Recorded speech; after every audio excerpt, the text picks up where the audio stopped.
91-year-old Adolfo Celaya, whose friends call him Harpo, is well known here in Tucson and in his hometown in Florence, Arizona. Harpo is widely considered a World War II hero, but many don't realize he was also an accomplished athlete and led Florence High School to an improbable run to a state title in basketball after he served. But Harpo's journey all began with a stunning story of survival.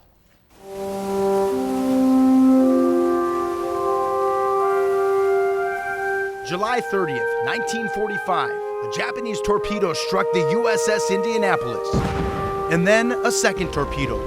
Within 12 minutes, the flagship of the U.S. Navy's 5th Fleet sunk. Of the 1,196 people on board, around 900 made it into the water alive. After 5 days at sea, only 317 survived. One of them, former Tucson resident Adolfo Celaya, known as Harpo among friends. Somebody out there must like me, and that's the way I looked at it. At the age of 17, Harpo also survived what the Smithsonian has called the worst shark attack on humans in history. Dozens of his comrades were finished off by sharks before U.S. rescue crews arrived. When you're up in the plane, you look down and the ocean looks very calm, but it's not calm. Harpo attributes his survival at sea to the skills he acquired while swimming up current in irrigation ditches in Florence as a kid. And I was only probably 6, 7 years old.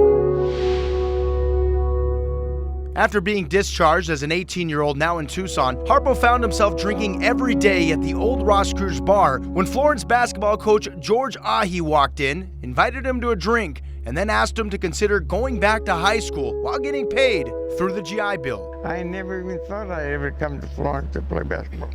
But Harpo did as an 18-year-old freshman. Despite being considered the best player in town, the principal demanded Harpo not be put on the starting lineup because he was Mexican-American. It didn't look right for 5 Hispanics to be playing on a team where one Anglo. But the following year, Harpo became a starter and led the Florence Gophers to the state playoffs. Still, the discrimination of that area lingered on. It wasn't uncommon to see signs that read, "No Mexicans or dogs allowed in a restaurant." On the court, Harpo would sometimes speak Spanish, even with some of his Anglo teammates. Tírala pa acá, or those different things. And in one playoff matchup, the coach of a team from the Phoenix area even tried to say the Florence squad should forfeit their game. And the reason? He says they're speaking Spanish. Show me in the rule book where it says that you can't speak Spanish. And the coach couldn't come up with it. Fast forward to Bear Down Gym at the U of A in the 1947 high school state championship game against Douglas High. The underdog Florence Gophers were leading, and the person with the ball dribbling out the clock was none other than Harpo Celaya. The proud Purple Heart recipient still reminisces about being a teenager who sometimes suffered from PTSD and said he envisioned the opposing team as his attackers out at sea.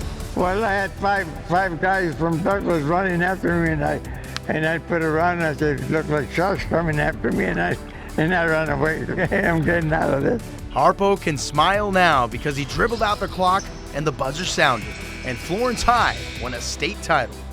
As the community here in Florence, Arizona can attest, Harpo Celaya has spent most of his 91 years assisting others, whether it be family members, fellow teammates, student athletes, or of course, something well documented, helping out servicemen in the South Pacific during World War II. And of course now, I feel like it's a tremendous honor for me getting an opportunity to have him give me an assist.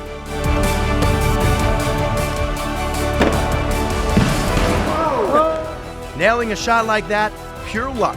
And Harpo also admits fortune has definitely been on his side. From a stunning story of survival in the South Pacific to a state title and a banner at Florence High School where Harpo still finds time to admire and reflect, to holding that championship trophy earned over 70 years ago. As a 17-year-old kid, you dream about those things, but I never thought it would ever happen. And for this war hero, it did.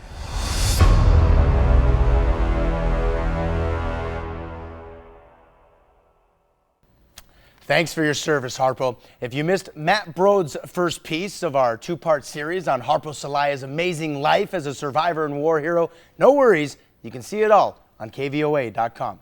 I'm Paul C. Kala. Back to you.